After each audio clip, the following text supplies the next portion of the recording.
It's footage from a bus of a crossing guard, Corporal Annette Goodyear, guiding kids to cross the street. Been doing it for 14 years. I was doing the morning detail. It was a rainy, misty day, so I made sure I put on my rain gear with my rain hat because we knew rain was coming in that day. I had already stopped traffic a couple of times letting children cross the street. I saw the young lady coming to the crosswalk. I stopped traffic coming in the one direction, looked down the street in the opposite direction. As she's performing her duties, she puts her hand up to make sure that the children are crossing safely. At that point, I decided after no traffic was coming to just have a conversation with the girl as she's passing by me. But that's when she notices something. So I'm turning, and out of the corner of my eye, I could see this vehicle coming at us. In that split second, Annette throws the girl to safety and takes the brunt of the hit from the car. I just remember pushing her, and then the next thing I know, the car is clipping me in the knees. I'm going up on the hood of the car, and I'm rolling off onto the ground. It just seemed very slow-mo. It was just very strange. Cannot even imagine what she's feeling. I remember lifting my head up, looking for the child to make sure that the child wasn't hurt in any way. I saw her standing up. Once I realized she was able to stand up, I just laid my head back on the ground. Miraculously, the young girl is unharmed.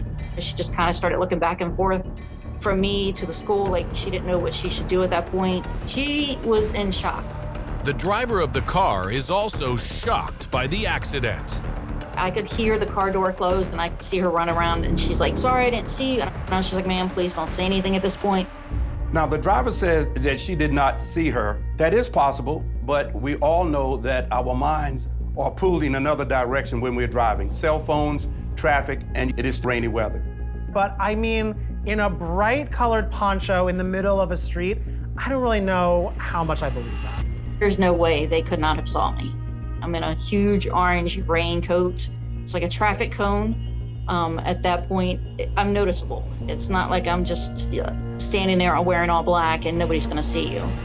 A few moments later, help arrives and Corporal Goodyear is rushed to the hospital. So it's just basically just going through any other thing at the hospital. You make sure nothing's broken. But Corporal Goodyear isn't thinking about herself. She is in the hospital that night, and right when she is released, she goes to the kid's home to make sure the kid is feeling okay and doing all right. What a saint. That in itself shows the character of Corporal Goodyear. I'm here at this crossing guard area to make sure these kids get across to school safely and home safely.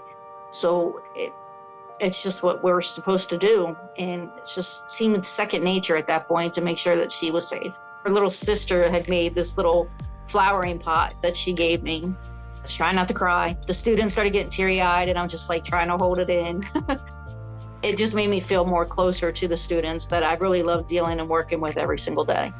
Her heroism makes the local news. And Corporal Goodyear tells us in her almost 15 years of being a cross guard, she's never had a car get that close to the crosswalk. A few days later, the superintendent of the local school district praises her on Twitter. She also accepts the Maryland Governor's Award. Well, just days after being hit by a car, a police officer working as a crossing guard is honored and back on the job. I kind of felt that I didn't deserve it. It's not why we do this job. You do this job to just make everyone feel safe. The driver is charged with multiple traffic citations and ordered to pay a fine. And everyone is relieved that the accident wasn't worse.